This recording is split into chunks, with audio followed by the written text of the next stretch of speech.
Ngayon, ito yung tatanggalin ko siya ng isa-isa ganyan. Tapos, ito yung ibabalot ko doon sa karne at saka bigas. Kilong karne ng baka.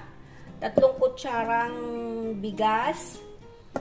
At, kailangan ko dito ng date syrup, silan, sweet paprika, baharat.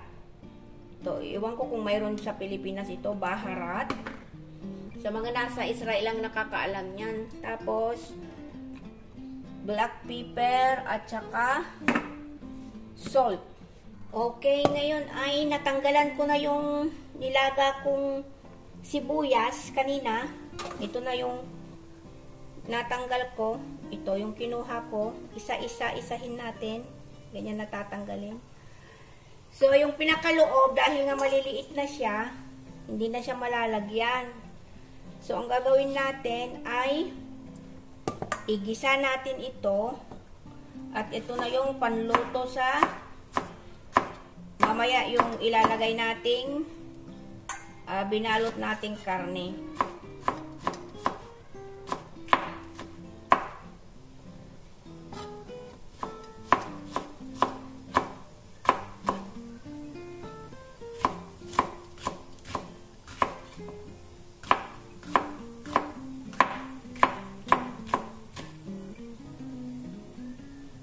Umpisahan na natin.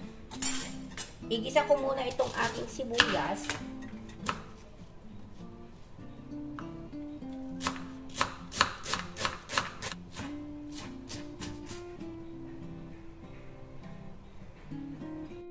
So, ayan nga guys, maglalagay na ako ng ricado. So, hindi ko nasabi kanina, naglagay ako ng 1 kutsarang tinadtad na dahon ng parsley. At ito na nga yung ginisa ko munang onion. Pero kung pwede ring maglagay ng fresh na onion. At ito na nga yung bigas. Ngayon, maglalagay ako ng baharat. Kalahating kutsaritang baharat.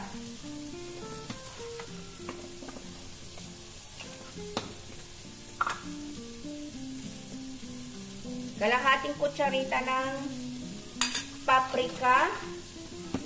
Paprika, ito ay yung paprika na meoshenet. Maglalagay din ako ng kalahating paprika. Isa pang klaseng kalahating paprika.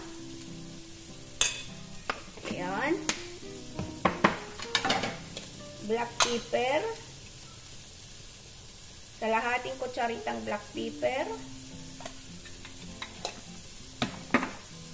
At asin. Bahala na kayo sa timpla nyo guys. Tapos, halo-haloin natin ng haluin. Yan, pag mix yan na yun, yan yung aking ricado. Ganito nga ang gagawin natin. Kukuha tayo nito. Ganito. Tapos, ibabalot natin dito sa dahon ng sibuyas. So, ganyan siya. Ulit pa tayo. Ganyan.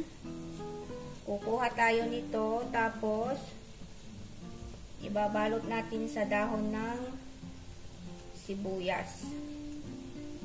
Ayan guys.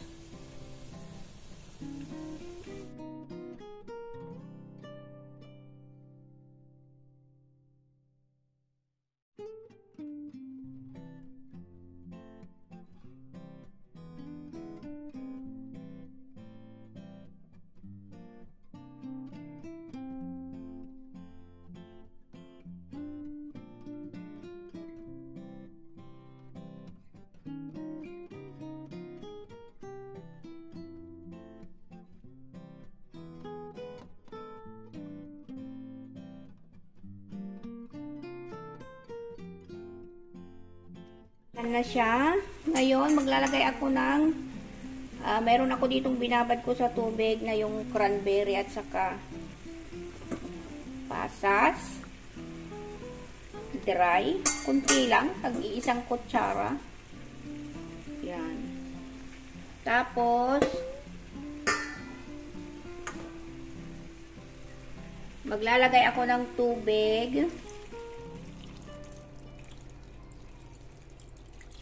Oh, kung nakikita nyo. Yan. At maglalagay ako ng date syrup. 3 kutsara na date syrup.